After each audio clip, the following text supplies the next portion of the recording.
తల్లికి వందనం. మరి ఈవేళ పేరెంట్స్లో చూస్తే చాలా చాలా సాటిస్ఫాక్షన్ లెవెల్. ఇప్పుడే పేరెంట్స్ కూడా నాకు వీడియో పంపించారు.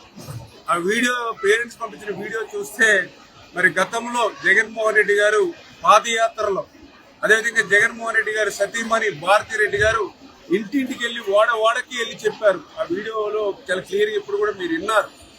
మరి అమ్మఒడి కింద 15,000 రూపాయలు అన్నొచ్చాక ఇస్తాడు.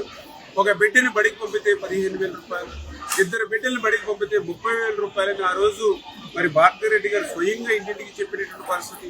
మీ బిడ్డల్ని బడికి పంపిస్తే వాళ్ళని అందరినీ కూడా చదివించే బాధ్యత నాది, వాళ్ళకి మేనమామలుగా ఉంటారని ఆ రోజు మరి జగన్మోహన్ రెడ్డి గారు చెప్పినటువంటి పరిస్థితి.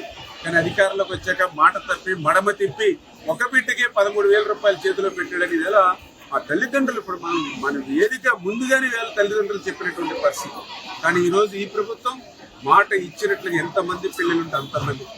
ఈవేళ ఒక బిడ్డ ఉంటే 13,000, 2 బిడ్డలుంటే 26,000, 3 బిడ్డలుంటే 39,000, 4 బిడ్డలుంటే 52,000, 5 బిడ్డలుంటే 65,000 రూపాయలు.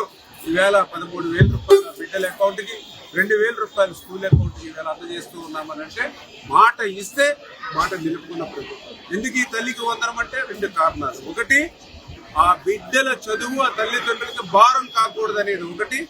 రెండవది, ఆ బిడ్డల తల్లిని గౌరవించుకోవాలి. ఎందుకంటే మన విద్యా వ్యవస్థలో ఆది గురువు ఎవరంటే తల్లి.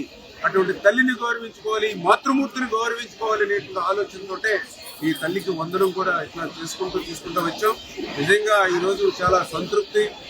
పేరెంట్స్, టీచర్స్, విద్యార్థులు అందరూ ఒక్కచోట కలిసి మమేకం అవడం ద్వారా భవిష్యత్తు ప్రణాళిక మరింత ముందుకెళ్లే విధంగా మరి సక్సెస్ఫుల్ గా ఈ యొక్క మరి ఆత్మీయ సమావేశాల నిర్వహణ జరగడం చాలా సంతోషం అని చెప్పి తెలియజేసుకుంటూ మరొకసారి ఈ కార్యక్రమంలో భాగస్వాములైనటువంటి ప్రతి ఒక్కరికి కూడా ధన్యవాదాలు.